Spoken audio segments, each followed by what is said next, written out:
Sapulci, ja es atklāju to sapulci, tālāk vadīs Mārtiņš. Visi mani dzird? Jā.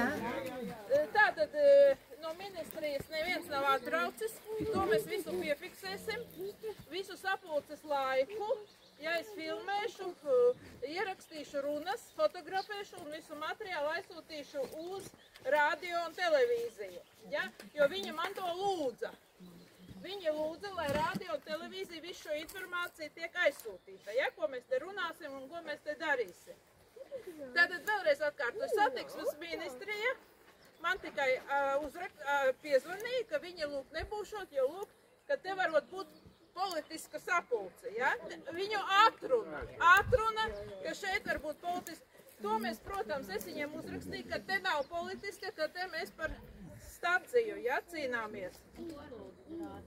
Šo faktu arī uz radio, man jūs filmējušos vārdus manus, ja?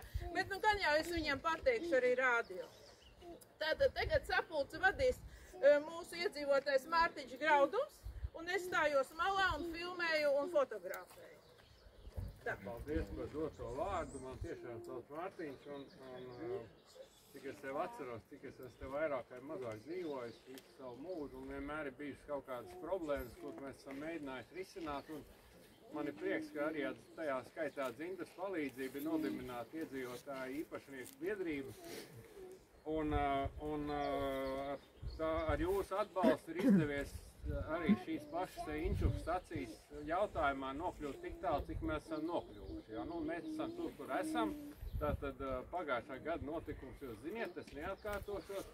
Satiksmes ministrija nav līdz ar to jautājumu. Es domāju, ka varēs papildināt pašvaldības pārstāvi, kas es zinu, ka arī saņēmuši kādas indikatīvas vēstules no satiksmes ministrijas. Plus vēl pašvaldībai arī tas infrastruktūras uzlabojums, kas ir apkārtnē plānotajai, paredzamajai pieturvietai, kas ir šeit domāta. Ja? Kā arī es domāju, ka pirmkārt mazliet sastādīsim tādu darbu kārtību, otrkārt tas nav vienīgais jautājums, ko mēs varam pārunāt. Jūs esat atnākuši, nevienmēr tā ir, kad jūs atnākat vienu reizi šeit uz vietas un jūs varat pārunāt ar pašvaldības pārstāvjiem. Mēs esam ar dažādām sekmēm risinājuši pludmales jautājumu. Varbūt ir pa balto kāpu kaut kas, varbūt ir pa piesārņotiem mežiem, kas gan ir Latvijas meža pārvaldībā, bet to jūs varat arī nezināt. Līdz ar to arī jebkuru jautājumu varētu uzdot. Un man ir jautājums tāds, vai var, teiksim, ja mēs dodam vārdu pašvaldību pārstāvjiem, teiksim, varbūt var norunāt, teiksim, to runājumu, un tad var uzreiz uzdot jautājumu, varbūt tādā veidā, kā tas ir.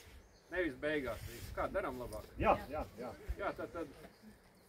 Es domāju, ka ņemot vērā to, ka satiksmes ministrija pārstāv nav, mēs viņu vietā tagad tā kā nerunāsim to, ko viņi varētu teikt, tad es lūkšu arī tad pašvaldības pārstāvis, sākot no mēra Normonda Līča varbūt arī, un vicemērs mums arī ir Ervīns Grāvīts, ir vēl citi pārstāvi, tā kā varbūt tad sākam vienkārši, un tad arī uzdodam jautājumu, tā kā tā runa ir teikta, ja, beigās. Jā. Paldies. Labdien vēlreiz visiem.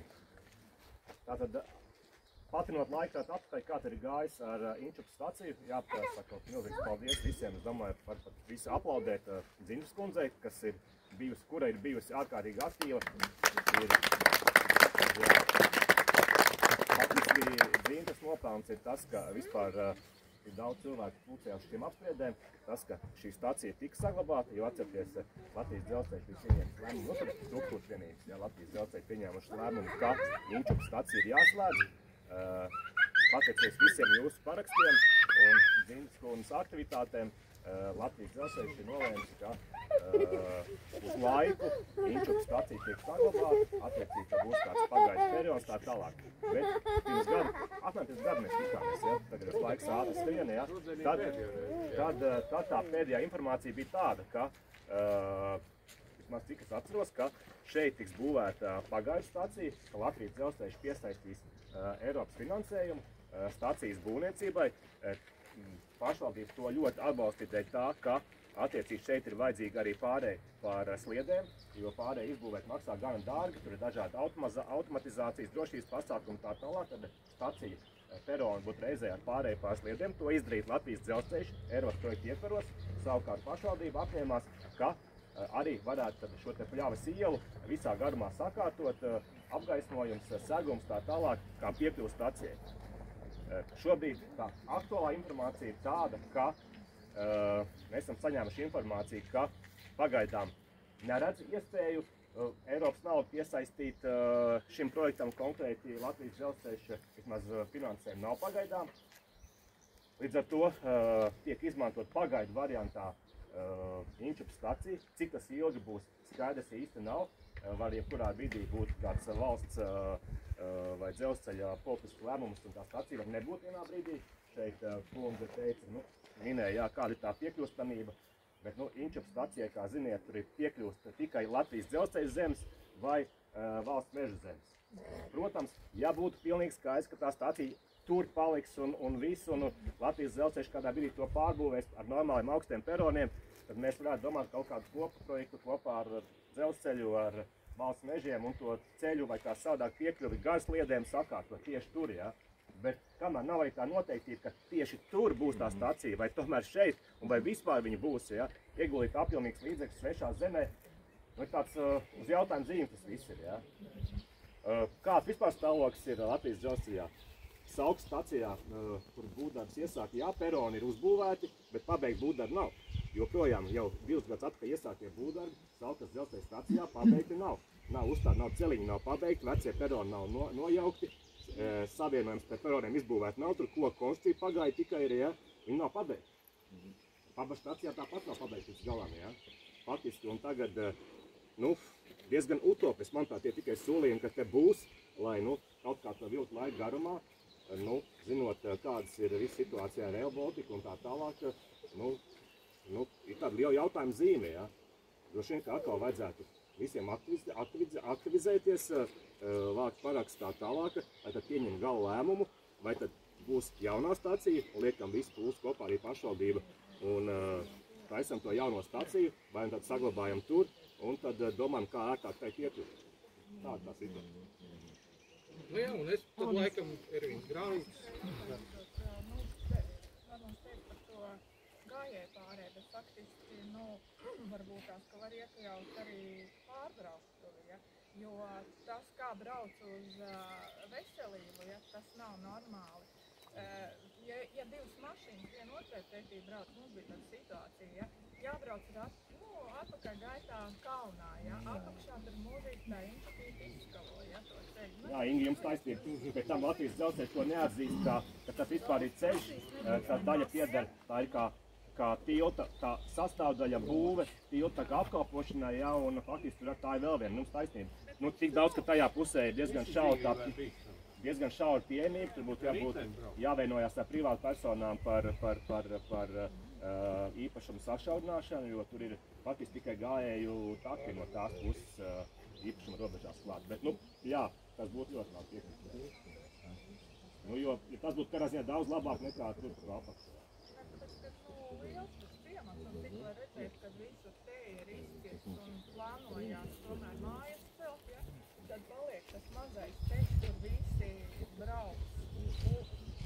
Cenšās braukt, bet pa neceļu. Pa neceļu, jā. Jā, taisnība. Faktiski arī šī būtu tā maģistrālā vieta, kur arī viss komunikācijas būtu jāvāk pāri uz to pusi, jo tur nākotnē būs ļoti daudz mājas tajā pusē. Tur attīstība notiek un mēs redzam, ka tās mājas būvējās. Tur mazliet neloģiski saplānos to pieejamību. Tur ir īpašumi priekšā un tur apkārt jāiet, bet tur droši vien, ka arī var izstāst savā starpā īpašumu. Bet vai ir plānots arī kaut kādu dzīvojumos gabalus iedalīt arī uz Lilastas pusi? No Inčupa stacijas uz otru pusi, uz Rīgas pusi. Tagad vairs tā nav, kad iedauj, jūs domājat, tie visi. Tātad, jaunais plānojums ir mēnesis apsteigā apstiprināts. Jaunais teritorijas plānojums turpmākiem 12 gadiem. Nekas tālāk aiz Inčupas jauns, kas līdz šim nav bijis. Tur mežā, kur ir atsevišķās privātmājas, bet nekas jauns tur nav iezīmēts. Jā, tad paturēt tur to staciju nebūtu sevišķi loģiski. Es šeit esmu no 68. gada, pakāpeniski, ja, pirmkārt pa vasarām, kad vecāki dabūja šeit gabalu. Un kopš tā laika arī mūsu, tagad jau Inčupītes ieliņa jau var nosaukt, jo projām ir tāds pats zemes celiņš, izdangāts, pa kuru brauc. Ir miskas mašīnas, vai ne? Arī nav jēdzīgi. Ja es gribu normāli ar vilcienu aizbraukt uz Rīgu, man ir jāiet pa sliedēm. Uz sliedēm ir uzlikts ierobežojums, kad nedrīkst iet uz sliedēm. zīme. Nu labi, mēs zinām, ka Latvijā cilvēka zīmes īpaši neņem tālu. Es arī kā to aizdevu uz vietas. Nu, cik vēl gājas? Man jau ir 70. Nē, nu, vēl tas, kas bīstam ir tas, ka ir vilciens, ja? Otrs bīstam ir tas, ka tur ir tas kuras, ja? No kura vasarā es pati esmu gājusi, ja? Un čūskas, tas lietas, ja? Nāk augšā saulītes uztīties no tiem kuriem, ja? Un tad ir jārāpinās, nu tagad gan tās Kā mēs darām? Vēl kāds jautājums varbūt tieši labāk? Tā stācija, starp citu, jā, kungs prasa, es nepaņēmu līdz tās skices, Latvijas dzelzceļš uzzīmēja skices, izpētīja tos attālums tā tālāk, un tādā skiču stadijā ir uzzīmēta tā stācijas vieta, ja? Vienkārši tam virzība nav šobrīd tālāk, bet uzzīmēta tādā vienkāršā variantā viņi ir. Orientējoši viņi šajā te zonā, nu, jā. Jā, nu, viņi jau pavisam vienkārši tagad jau tās nav ne ēkas, nekas, tie tikai perons un viena autobusa nojumīta pēc būtības, jā. Piedodiet, un kabeli vilka, tas arī ieskaitot stacijas vajadzībām, vai tikai... Tas nebija stacijas vajadzībām. Nebija? Nekādā veidā. Šobrīd stacijas vajadzībām šeit nav izbūvēts nekas. Un vienkārši Mēs jau tās atcerējāmies. Ne, un es vienkārši gribēju vēl papildināt normu, un tie, kas bija klāt pagājuši gadu arī tikšanās reizē Inčukas stacijā, tie arī dzirdēja, ka satiksmes ministrijas pārstāvs, toreiz laikam tas bija valsts sekretārs, parlamentārais sekretārs bija. Jā, viņš apgalvoja par to, ka satiksmes ministrijai būs pieejama Eiropas Savienības līdzekļi, par ko tad arī tiks plānots un izbūvēta jaunā stacija šeit, Pļavas ielā, un savukārt pašvaldībām būs pieejama Eiropas Savienības līdzekļi, lai izbūvētu piekļuvi šiem te pieturas punktiem, nu, kā mobilitātes punkts. Nu, un tad šobrīd pašvaldība ir tādā zināmā mērā ķīlnieku lomā, jo mēs Eiropas naudu nevaram paņemt, lai šeit kaut ko izdarītu, jo mēs nezinām, vai satiksmes ministrija šeit būvēs staciju, jo ja satiksmes ministrija neizbūvēs staciju, tad mums te Eiropas Savienības līdzekļi būs jāatmaksā. Kāpēc jūs nezināt? Taču ir lēmums pieņemts. Mājaslapā var atrast. Mēs jau savu naudu varam ieguldīt, ka tāda būtu, kaut kur nezinu, ko aizņemties un ko citu nedarīt, kaut kur skaistīt. Visam tāpat tā nauda nepietiek, ja? Bet vienkārši bija solījums, ka būs un ir patiesi Eiropas finansējums, protams, ir konkurss tā tālāk, pieejamība nodrošinātām stacijām, nevis nākotnes stacijām, bet stacijām esošām, kur jāskaita iedzīvotājs skaits, atkal pamatojums, kas jau apakaļ uz staciju, ja kur stacija ir, tad var sākt aktīvu projektu, nevis tā, kad varbūt būs, ja? Nē, es tik daudz, ka satiksmes ministrijas mājaslapā var atrast lēmums pieņemt 27. gadā. Nu, Rail Baltica pieņemt. Jā, bet pēdējais, ko mēs esam saņēmuši no satiksmes ministrijas, bija mārta mēnesī par to, ka viņi šogad solās izbūvēt koku platformas esošajā Inčukas stacijā, un, ja būs pieejami Eiropas Savienības līdzekļi, uzsākt projektēšanu izbūvu šeit. Bet es saprotu, ka ne tur koka platformas tiek izbūvētas, tur nekas tiek darīts šeit. Un tāda ir tā situācija.